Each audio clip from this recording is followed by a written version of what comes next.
They made it back to Arizona where the Fantastic Four is based off currently.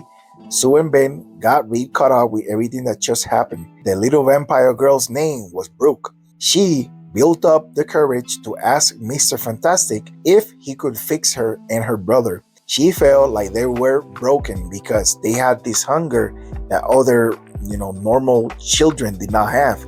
She felt like they were broken because when the vampire hunger takes over them, they just lose control. And that's what caused the ruckus in New York. She got the pigeon from her father, and unfortunately, even after everything that happened, it wasn't enough. She was still hungry, so their parents died for nothing. This, as you can imagine, pulled at everyone's heartstrings, especially Ben, who volunteered Reed to find a cure for the kids. While Reed went to work on finding a solution, the kids got hungry and they had to be isolated. But She-Hulk and the Thing got in there with them.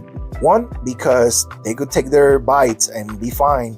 And two, so they wouldn't feel alone or anything like that, right? These are still children.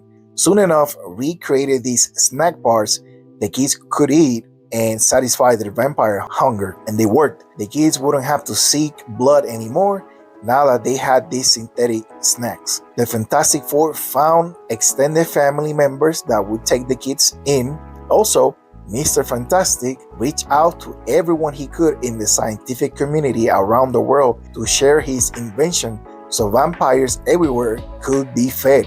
Basically, he solved vampire world hunger, if you want to think about it that way. Finally, Ben and Sue returned Jennifer back to New York. They were all riding high on this monumental victory and progress they made on this day. Ben was feeling good and his faith in people was restored. Maybe the world would reject Dr. Doom's regime once the trend passed and people's angers and frustration were addressed and handled properly. So, the next day, they were getting the children ready for school like any other day. Unfortunately, they had this false sense of normalcy over them crashed into a wall when they walked outside and saw the Doom propaganda had reached their neighbors across the street.